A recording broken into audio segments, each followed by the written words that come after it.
Thank you for clicking on my video. Comments are appreciated. Okay, here are the pieces and parts that are going to make up my flip-top cabinet. I'm going to have this all by itself on one side of the cabinet. That's a thickness planer, and then rotating spindle sander I'll have on the other side with two other sanding machines. For the rails and stiles, I'm making the sides in a panel just to give that a try. And I use 2x4s across the top. I'm going to use just a standard 2x4. And then for the vertical portions, I'm going to split this in half and use that. Now, for the feet and also for the side mounts, the side bolts that hold the top secure, I'm going to use these inserts. The wood that I'm going to use for the top, I'm going to cut slits of this that are going to be the same, they'll be as wide as the pipe. I'll show you in a minute that the pipe is wide on the outside. And, you know, that'd be good use for this. It's a little bit warped and whatnot, but it'll be just fine to help make the top. And the top is going to be like a hollow core door. The 95% of the time sanders will be up on the top and the planer will be hanging underneath, and so I'm going to have this on the serve as the top, and this will serve as the bottom. Now I'll show you the other things that are going to be on there. So these two will be bolted to the top, pretty much in this configuration. So on opposite sides, I'll have two sanding discs. I'll have this thin sanding belt and a wider belt. And then right here, the spindle sander will sit. But it's not going to be part of the flip action. So when I want to use the planer, I'll have to remove the that portion of the sanding. Now, look at that bench. You see how it's all got stuff on it? This needs to be put away. I have a place for tape, like right here, but for some reason it's not there.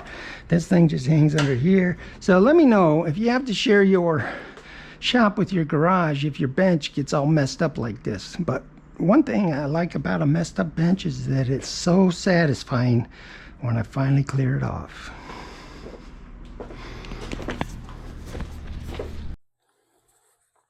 So here's the basic design for the flip-top cabinet.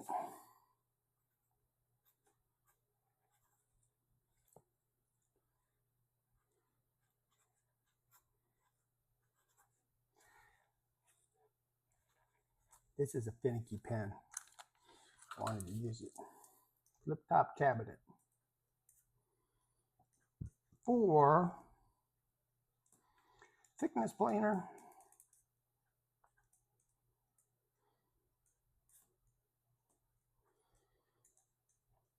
slash sanding station.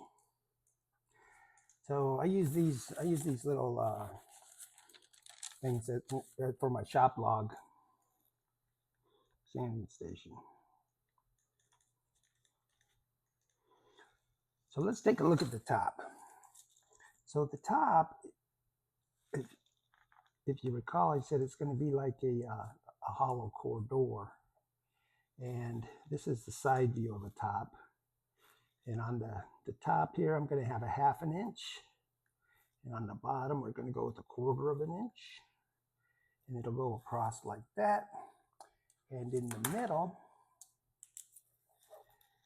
we'll have a hole cut out for the pipe. And on either sides of the pipe, we'll brace it. That way the pipe won't move. And I might cut out a circular bit for this. I'll decide at the time what I want to do. And then wherever the tools that sit on top of it, they'll have bolt holes coming down. And wherever those are, we'll also reinforce with splits like that. Now, on the, okay, so that's the side view. And of course, it'll rotate like that. Now, if you bring it down here and you take a top view, pretty much going to be 24 by 22 inches. I'm leaving a half-inch clearance on either side so that for the tools to rotate, and really it's just the planer is the widest piece. But it is going to be made of, a 2x4 split right down the middle, just because that'll be easy enough. And so I'll make this outer frame, and I'm going to use lap joints right here, lap joint.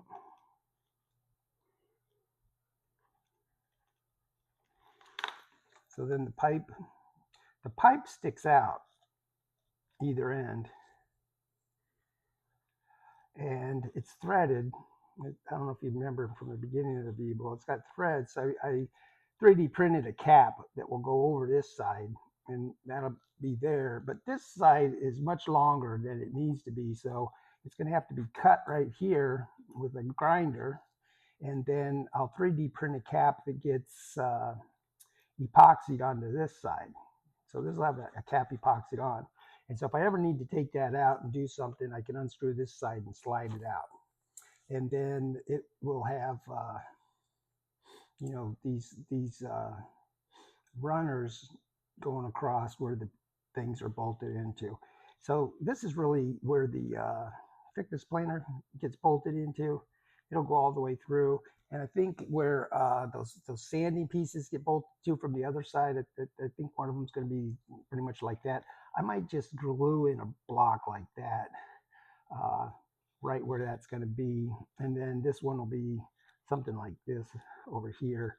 And same thing, just little blocks, because I don't need any more structural strength. I just need it not to crush when I clamp the bolt down. So this is top view.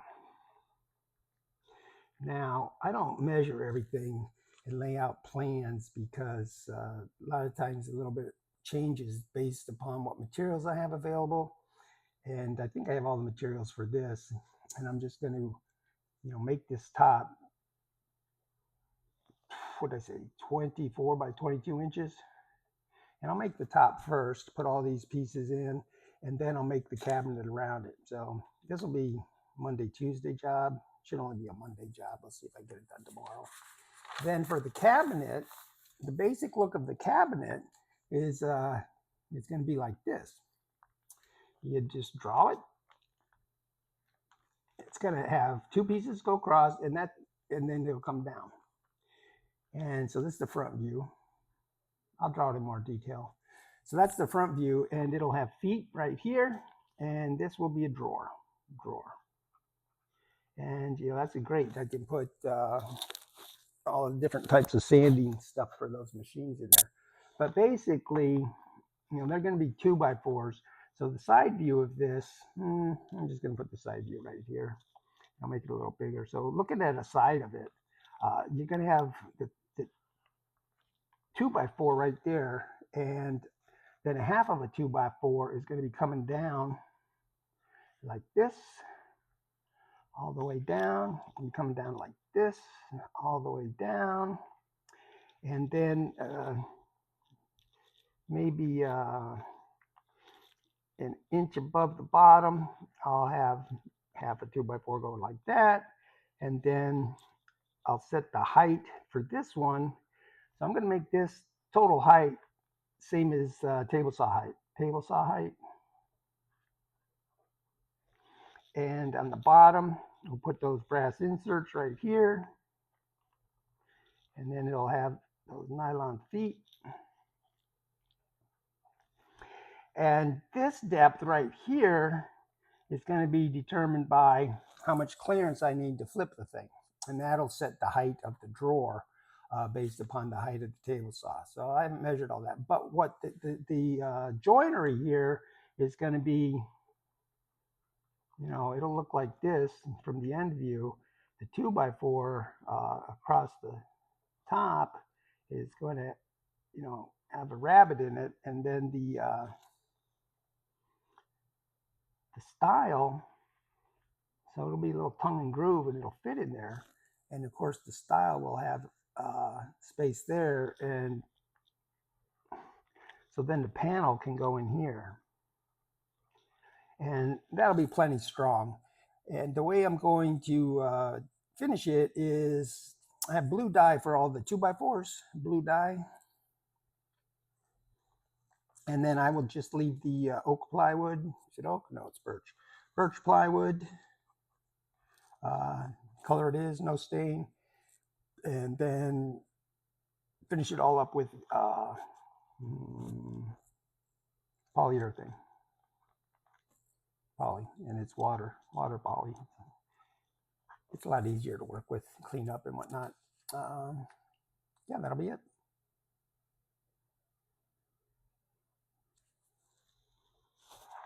So hopefully I'll get the whole thing done this week, and I'll post another video at the end of the week showing you how it worked out.